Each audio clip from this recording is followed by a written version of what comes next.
Here's an interesting scenario for you. Suppose that tomorrow the state you live in was no longer part of the United States of America. Yeah, what would it be like if, say, New York, Texas, and California became independent nations, and each one had to create a separate social, political, and economic system? Well, then the leaders of these republics would have to take a long, hard look at their new nation's strengths and weaknesses. Well, California could leverage the entertainment and semiconductor industry. Texas has all that oil. And New York has Wall Street. Now, every place in the world has its own special qualities. This is something the nation of Kazakhstan is finding out with each passing day.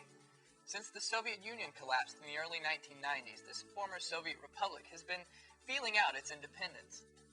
As you'll see in the following CNN story, Kazakhstan comes to the global bargaining table with quite a few things in its favor: nuclear warheads, a strategic location, and oil, gas, and mineral reserves.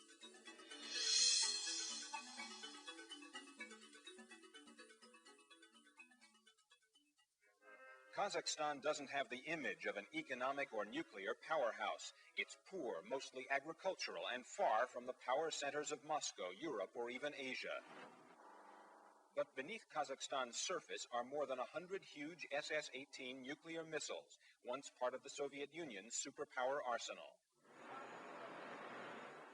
And, probably more important in the long run, there's oil beneath Kazakhstan, lots of it, and gas, coal, and gold. Major American oil companies are already prospecting in Kazakhstan.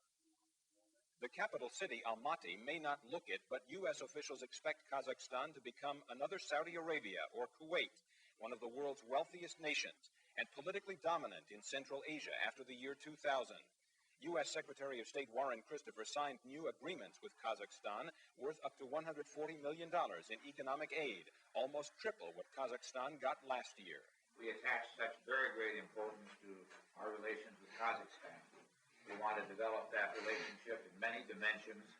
And the U.S. and Kazakhstan say they will soon sign an agreement clearing the way for the Clinton administration to release $85 million to help the Kazakhs destroy their nuclear missiles. There's no further hitches in that. That's an agreement of such importance that it was deemed desirable to sign it at the head of state, head of government level, and that will be done in the relatively near future. If President Nursultan Nazarbayev fulfills his pledge to become a non-nuclear nation, President Clinton might visit here in January. There's another reason the United States is so interested in this remote country of Central Asia. Just over those mountains is China, and not far in another direction is Iran, which is also making a strong pitch for the hearts, minds, and resources of the Kazakhs. No sooner did Christopher leave the guest house in Kazakhstan than Iran's President Hashemi Rafsanjani arrived to sleep in the same bed. With Iran, we will be holding negotiations which will be concerned only with economic issues. Iran is interested in Kazakhstan's Muslim population, its strategic location, and who gets its oil. U.S. officials say Kazakhstan is already doing just about everything right to win Western business investment.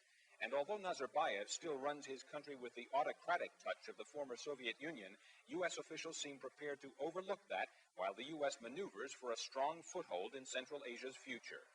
Ralph Begleiter, CNN, with the U.S. Secretary of State in Kazakhstan. Kazakhstan is one of several former republics that is charting out its future in Central Asia. But unlike many other newly independent nations, Kazakhstan's future looks bright.